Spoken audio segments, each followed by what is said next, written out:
కాకినాడ తీరంలో గత 55 రోజులుగా నిలిచిపోయిన స్టెల్లా ఎల్ నౌక ఎట్టకేలకు బయలుదేరింది.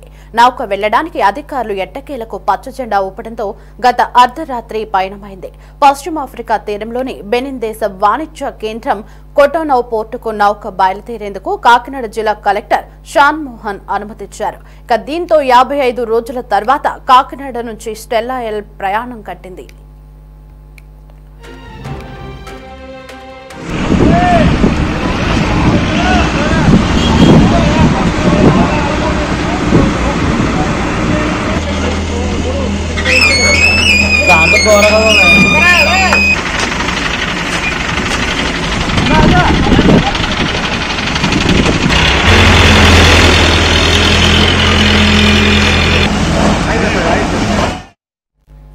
హల్దియా నుంచి నవంబర్ 11న కాకినాడ తీరానికి స్టెల్లా నౌక కాకినాడకు వచ్చింది.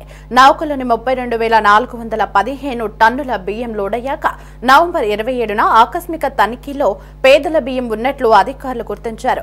ప్రభుత్వ ఆదేశాలతో డిసెంబర్ 4న మరోసారి నౌకలో తనిఖీలు చేయగా బియ్యంలో 36% ఫోర్టిఫైడ్ కర్నెల్స్ ఉన్నట్లు తేలింది.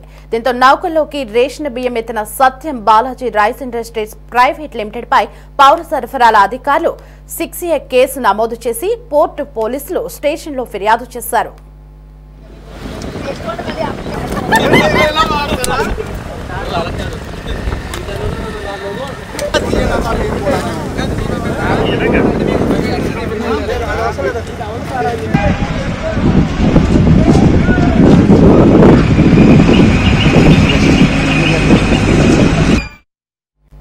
నౌకలో పట్టుబడిన 1320 టన్నుల రేషన్ బియ్యాన్ని డిసెంబర్ 30న స్వాధీనం చేసుకుని గోదాంలోకి తరలించి సీజ్ చేశారు.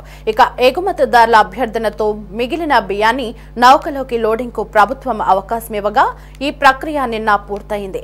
నౌక నిలిపినందుకు చెల్లించాల్సిన యాంకరేజీ ఛార్జీ, కార్గో నౌకలోకి ఎక్కించినందుకు కట్టాల్సినటువంటి ఎక్స్పోర్ట్ రుసుము పోర్టు అథారిటీకి స్టెల్లా నౌక స్టీమర్ ఏజెంట్ చెల్లించి నోటీస్ ను ధృవీకరణ పొందారు. తర్వాత కస్టమ్స్ అధికారులు క్లియరెన్స్ ఇచ్చారు. దీంతో స్టెల్లా నౌక పశ్చిమాఫ్రికా తీరం వెళ్లడానికి లైన్ క్లియర్ చేయగా వెంటనే బయలుదేరింది.